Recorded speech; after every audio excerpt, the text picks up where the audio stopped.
Fantasy Fighters, this is Shannon, and today, man, if you couldn't tell by the title of this video, I'm about to make the most controversial video that I've ever done. So I'm going to be discussing Hamilton versus 1776, and why Hamilton seems really overrated to me. And before everyone gets their panties in a twist, this is my own opinion, and I have to be forthcoming about this. I have not seen Hamilton because I'm not rich. I have not seen the stage play. I couldn't find a video of the entire thing in entirety, but I have watched a lot of videos of it, and I listened to the soundtrack, so I'm just going based on that as well as the message around it and stuff like that. So, okay, let the hate comments commence.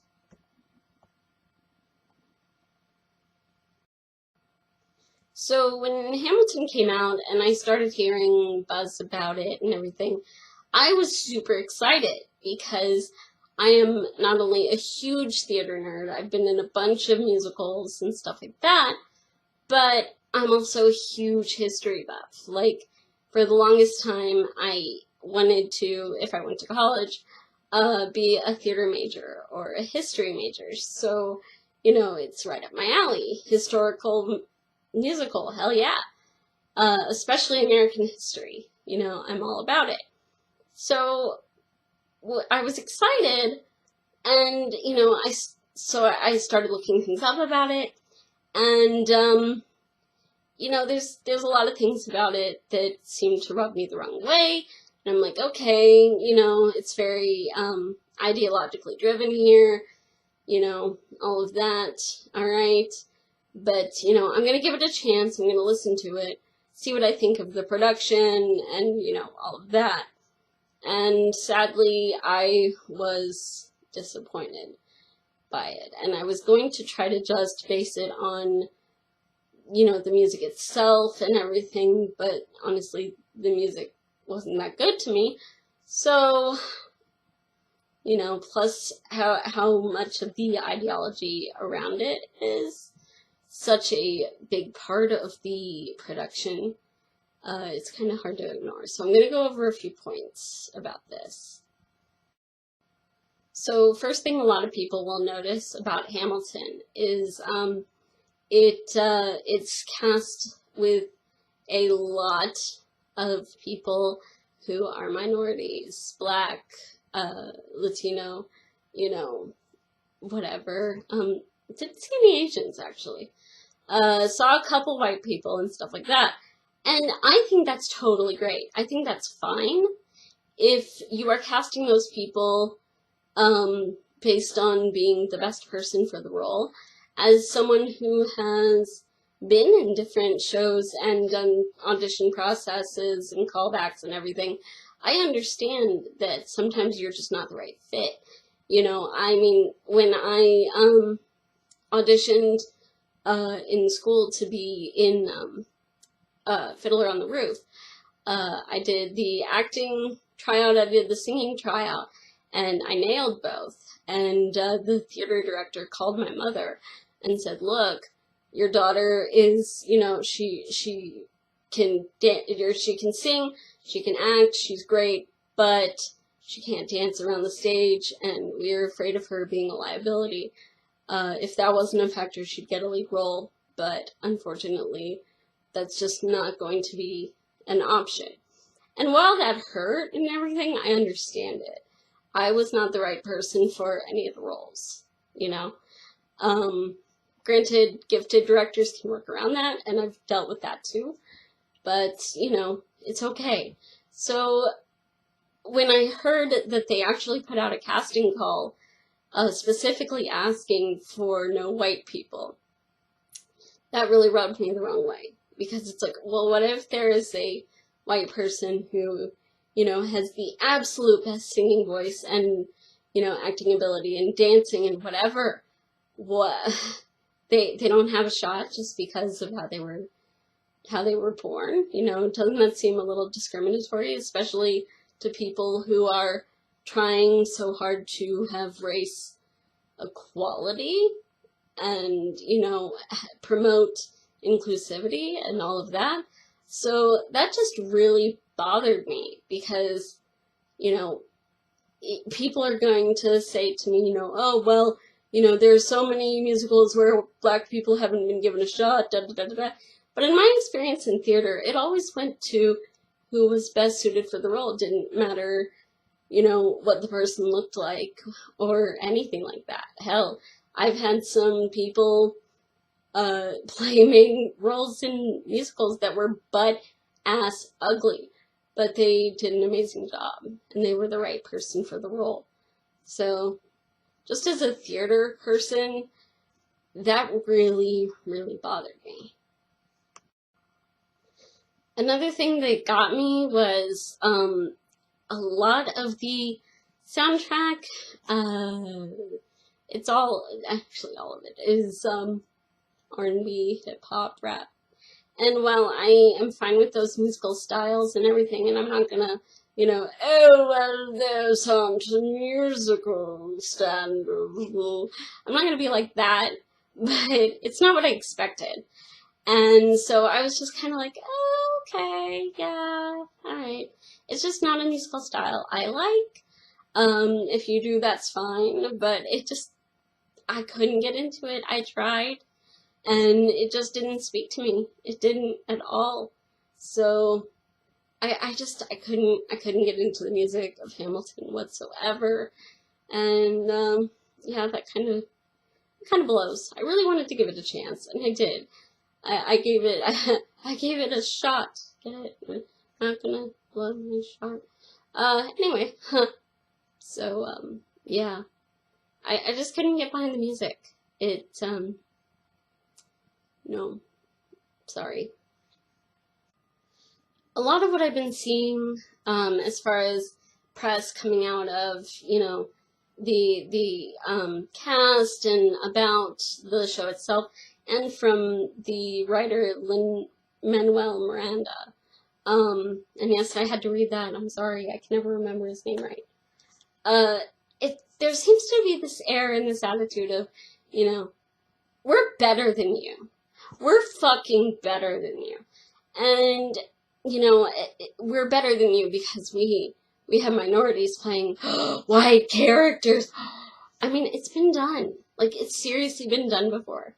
You know, look at The Wiz. The Wiz was a horrible movie, but the stage show is a lot better. And, you know, it's been done with the reimagining thing. The Wiz worked because there wasn't this attitude of, you know, we are better than you because of it. You know, I mean, I still think it was a stupid idea, you know, it's The Wizard of Oz, but everyone's black.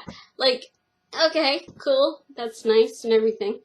But I don't know, again, just as a theater person, color and, you know, all of that, you know, height, none of that ever really mattered when you were auditioning for a role. So, I don't know, it's just a frustrating thing. But, so now I guess I'll tell you about a musical that I think is similar, but did it a lot better, and hasn't been given the credit that it deserved. So if you might be a theater nerd like me, or you're just into history, or you just may have passed it on AMC randomly on the 4th of July, you may have heard of a musical called 1776. It originally premiered on Broadway in 1969. It was then made into a movie that came out in 1972, and music and lyrics were by Sherman Edwards. I didn't want to get that wrong. And I've watched it since I was a kid, and I think it hit a lot of the marks that should have been hit with Hamilton that just kind of weren't. Like, I feel like, while there was an agenda with Hamilton, with 1776, it didn't do the, what you see a lot of in a lot of like movies about the founders and, you know, everything like that, where there are these legends, these gods among men. They are portrayed as humans. They're flawed. And it's just so well done. The character of Benjamin Franklin is funny as all fuck. The whole show is very funny, but there are also some very serious and dark moments, some of which have made me cry. But, you know, it doesn't act like these people were, you know, better than anything. They were people who were just trying their best to set up a nation. And so, you know, you get these big moments like, pretty much everyone was against the founding, you know, against the Declaration of Independence and voting on independence. And it starts with John Adams just trying so hard to get people to vote for independence. And so finally he gets, you know, he gets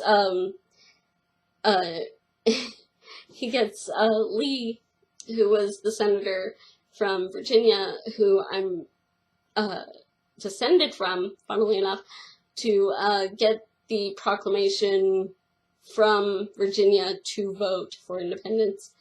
And so they do that, and then they gotta get Jefferson to write it, and Jefferson's more, you know, more concerned with trying to fuck his wife, because she, you know, he wants to go home. And so all of that, and finally they get him to write it.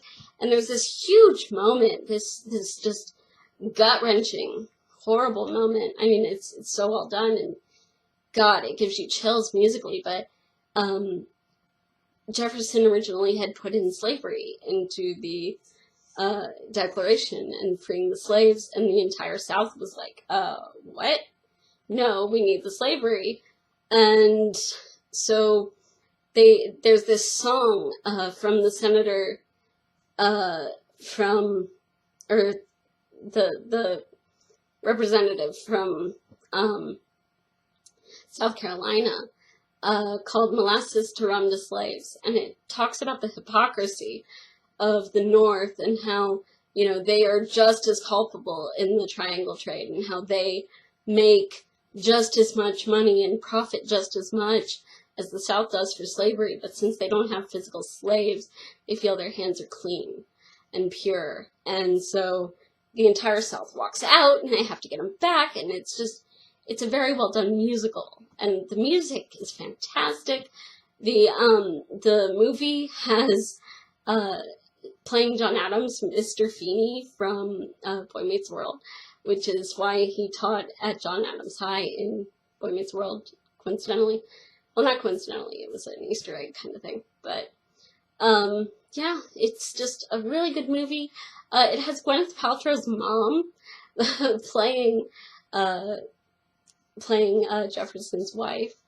And when there's all this correspondence back and forth between Adams and his wife, and most of it is actually taken from their actual letters, because all of their letters, their correspondence, were saved that they send to each other, and it's just great. And he always called her his dearest friend, you know, and it was just very sweet. So I like 1776 better because it's about the music, it's about the experience, and it's about showing these people as flawed human beings, you know, and basically turning it back on us and, you know, where they started and where we have come, you know.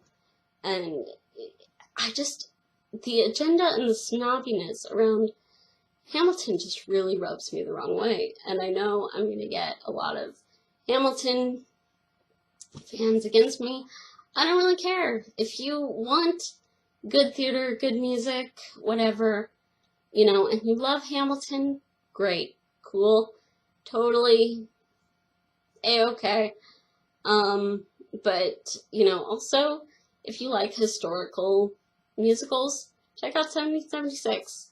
The movie version, you can, I mean, it's on Amazon, it's on streaming, I rent it, every year for the 4th of July. Me and my mother-in-law watch it every year.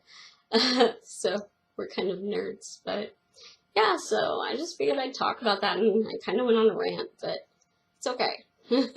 So, yeah. Alright, if you like what I do here, please subscribe to the channel. Why are you here if you aren't? Please consider becoming a patron on Patreon. If you would if you would like to contribute, but you don't like the Patreon thing, the link to my PayPal will be in the description, as well as all other links.